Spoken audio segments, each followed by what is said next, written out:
Yo la famille, j'espère que vous allez bien. Nous sommes au jour 6 de ma belle petite série de une vidéo tous les jours et je vous apporte pas mal de valeur. N'hésitez pas à activer la cloche de notification, mettre un petit like et ça fait toujours plaisir pour la famille, pour le référencement et mettre un petit commentaire si vous avez envie. Du coup aujourd'hui, nous allons parler du concept du back-end. Qu'est-ce que c'est le back-end? C'est de retargeter la personne après la visite de votre site ou après achat. Du coup, voilà, aujourd'hui, il existe énormément de vidéos. Je vous le rappelle toujours qu'il existe énormément de vidéos gratuites qui expliquent ce concept.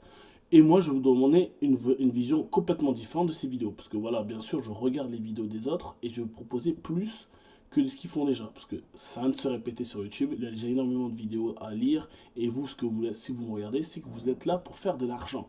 Et le but, c'est de faire de la maille. Voilà. Du coup, alors pour le back-end, première chose déjà, c'est installer Klaviyo. Si vous êtes sur un système de checkout normal, c'est-à-dire le checkout de Shopify, vous pouvez installer Klaviyo ou Adobe Protector.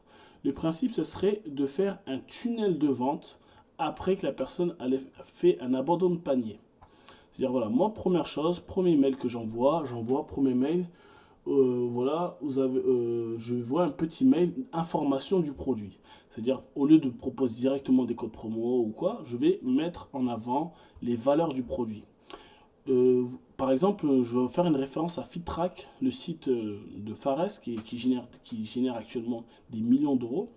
Et en fait, son back-end, premier back-end, c'est qu'il va mettre un blog, sous forme de blog, des informations pourquoi c'est hyper important de se remettre en une remise en forme et tout ça. Du coup, il va mettre des informations et tout ça, il va donner des astuces, il va même donner des programmes de fitness et tout ça. Et après, en même temps, dans ces programmes, il va conseiller son produit.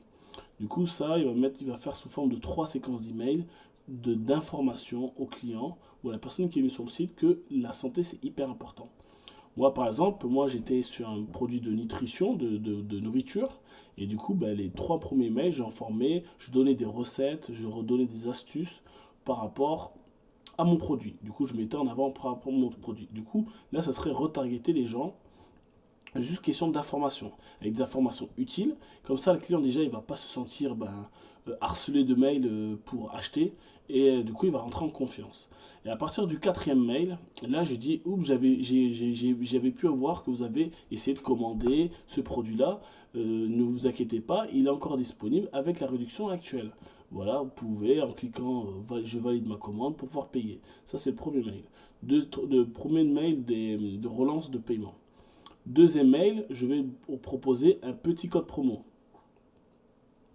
Et après, en troisième mail, je vais proposer un gros code promo et en disant que ce sera le dernier moment de valider et de bénéficier ce produit avec ce code promo. Du coup, ça, c'est pour le back-end avec le système de mail.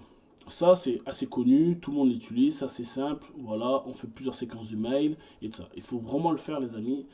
Tout ce que je vous donne, parce que j'en avais parlé avec des collègues, que c'est pas parce que je vous le donne gratuitement que ça ne marche pas et qu'il faut s'en dédouaner. Vraiment, il faut le faire. Franchement, je vous le dis tous, faites un back-end puissant parce que vous perdez énormément d'argent. Ensuite, ça c'est pour les séquences d'email. Bien sûr, vous pouvez aussi retargeter, si la personne a mis son numéro de téléphone, faire le même principe des séquences d'email avec des offres exclusives. Comme là dernièrement, j'ai reçu, je crois, j'ai pas mon téléphone, ah oui, parce que normalement c'est en train d'enregistrer. J'ai reçu des mails de Orchestra ou de la Fnac en proposant des codes promo par le fait de la nouvelle année. Nous offrons pour cette nouvelle année, le bienvenue de la nouvelle année, un code promo, bref. Du coup, grâce à ça, par SMS, parce que ça c'est vraiment pas utilisé, vous pouvez relancer des clients. L'application, vous pouvez commencer par SMS Bump.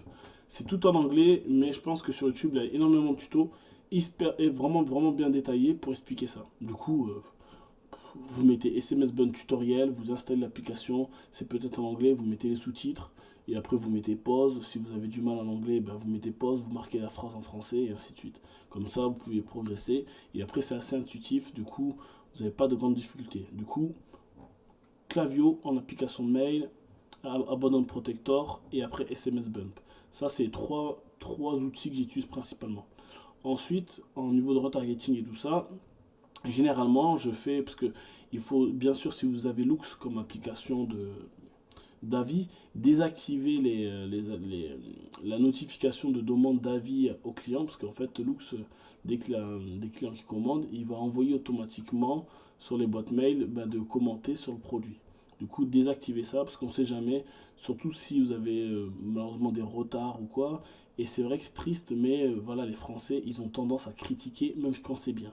Du coup, c'est même pas triste, ils critiquent tout le temps. Même quand c'est bien, ils ont envie de dire quelque chose négatif. C'est même un petit détail. Du coup, soyez hyper vigilants avec ça. Du coup, excusez-moi. Ça, c'est bon pour les mails. Attendez, excusez-moi, je regarde mes notes. Et normalement, ça, c'est bon. Tac, tac, tac. Ok. Et du coup, voilà. Là, je vous ai donné une bonne astuce pour pouvoir développer vos abonnements de panier, vous récupérer des abonnements de panier, tout ça. Bien sûr, il y a d'autres systèmes, d'autres techniques pour refaire revenir le client, tout sous forme d'abonnement, sous forme d'affiliation ou même de proposer des collaborations après achat. Voilà. Du coup, après, voilà, ça compte, voilà, c'est pas très compliqué. Sur ce, passez une bonne journée et demain, je ferai une autre vidéo avec de la grosse valeur aussi. Ciao.